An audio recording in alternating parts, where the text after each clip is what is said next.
So there was the tear gas mark here. I didn't know it had hit me that bad that it left blood clot. Catherine Wanjeri Kariuki became the poster child of the violence meted on journalists covering the historic Gen Z protests. Based in Nakuru, Wanjeri was shocked to see a police officer she recognized from previous assignments deliberately turning to her like he had never seen her before.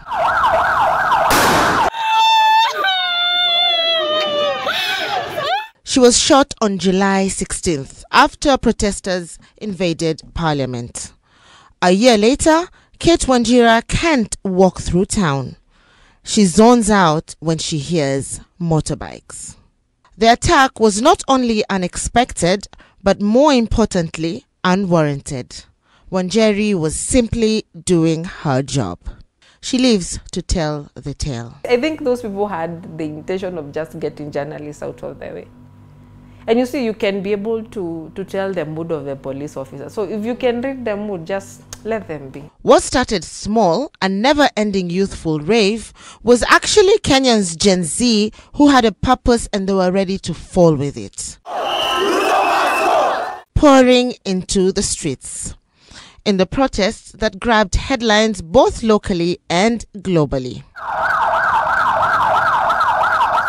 Despite the security risks, both local and international journalists were frontline witnesses, documenting every moment.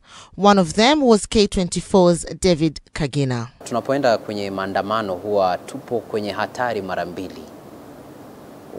Una hatari kutoka kwa polisi, una hatari kutoka kwa waandamanaji. Journalists had to equip themselves with protective gear to guard against police brutality. The police officers were in those demos are supposed to be protecting us, not being against us. That is, I don't know where it came to a point that the police are also against us. Tukiwa kule kwenye maandamano, tukitoka ofisi huwa tumejihami mara 3.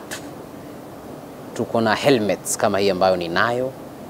Tuna pads ambazo zinachunga elbows na vile vile magoti.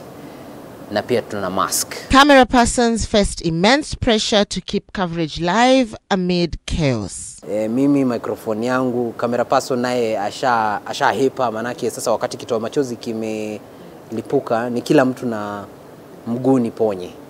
Kwa hivyo nilitoka na jeraha la jiwe, kuangukiwa na jiwe mguuni, kuteguka nikiwa ndani ya mtaro na kulemewa kupumua na vitoa machozi. During the June 2024 skirmishes, several journalists were injured. It got bad, it got ugly at around 2 hours later, and that's when I remember we were a few journalists somewhere.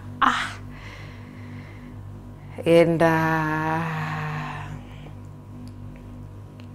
unfortunately, I was one who was shot among the many journalists who were with. Moshi mwenyewe ni mzito, unachanganyikiwa, hauoni, haupumui, haujui uende wapi. Ni kama hali ya kuona kifo kwa macho. Seasoned reporter Stephen Maura, despite having covered protests before, found the 2024 demonstrations unlike any other. It really was my climax because I found myself in between and not knowing where to go, because I remember once the police were overpowered at the Basilica corner. One of the protesters hit me with a cabro on my ankle and I was bleeding really profusely, and I felt numb on my left leg. After being assaulted and falling to the ground, it was a police officer who came to his aid, recognizing him as a journalist. But why did this officer help me? Because I was properly geared. I had my press jacket on, I had my helmet on, I had my knee guard on, and even the elbow guard. Inside newsrooms, journalists faced tough ethical questions. What to air, which voices to amplify, and how to report the Gen Z movement without inciting more anger. Live broadcasts were interrupted, showing protesters seemingly abandoned.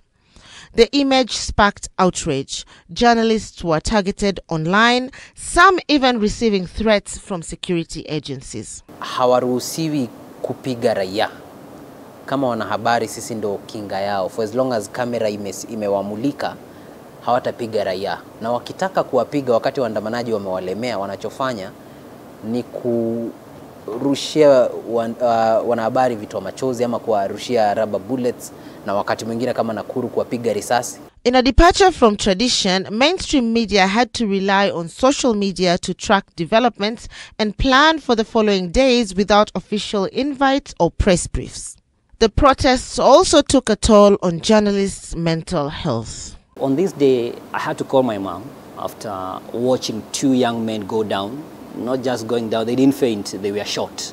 And at some point I even felt that I'm even better because my uncle was bleeding. Now here, there's a guy whose blood is gushing out, and you can see it with your own eyes. From the way the politicians are talking out there, they just want to protect their names. So you should also, as journalists,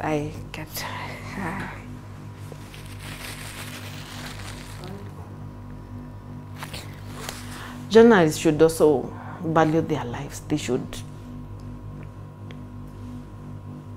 By the end of the day, there is no story that is worth their life. And the story of Gen Z's uprising continues. So the government should also listen to these people, because I believe they have an agenda they are trying to push along and around. Fatma Chidagaya, K24, Nairobi.